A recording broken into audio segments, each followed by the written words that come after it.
Nasa kustudiyan na rin ng National Bureau of Investigation ang dalawa pang kapwa-akusado ni Pastor Apollo Quiboloy. Sumuko kahapon sa mga otoridad ang dalawang personal assistant ni Quiboloy na may arrest warrant din para sa kasong child abuse. Hindi sila nagbigay ng pahayag at agad pinroseso ng kanilang abogado ang kanilang piyansa sa RTC Branch 12. Nitong Miyerkules, una nang sumuko ang dalawang iba pang akusado habang inaresto ang isa sa kanyang bahay.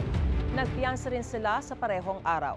Hinalughog din kahapon ng mga otoridad ang Prayer Mountain at Glory Mountain ni Quiboloy sa barangay Tamayong, Davao City, pero hindi nila namataan ang religious leader doon. Isa sa mga abogado ng Kingdom of Jesus Christ ang humarap sa kanila. Pinaghahanap pa rin ng NBI si Quiboloy para isilbi sa kanya ang warrant para sa kasong child abuse at sexual abuse.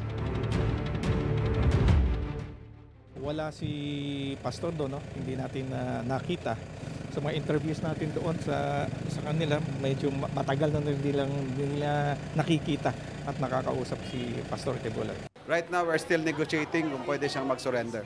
Within 10 days, no? Kasi the warrant of arrest has 10 days giving us to serve the warrant. While hindi pa siya nahuli, patuloy yung service of warrant of arrest to Pastor Quiboloy.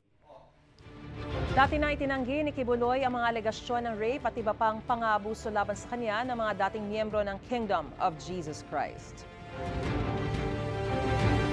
Mga kapuso, para una ka sa mga balita, mag-subscribe sa GMA Integrated News sa YouTube. Sa mga kapuso abroad, subaybayan niyo po kami sa GMA Pinoy TV at sa www.gmanews.tv.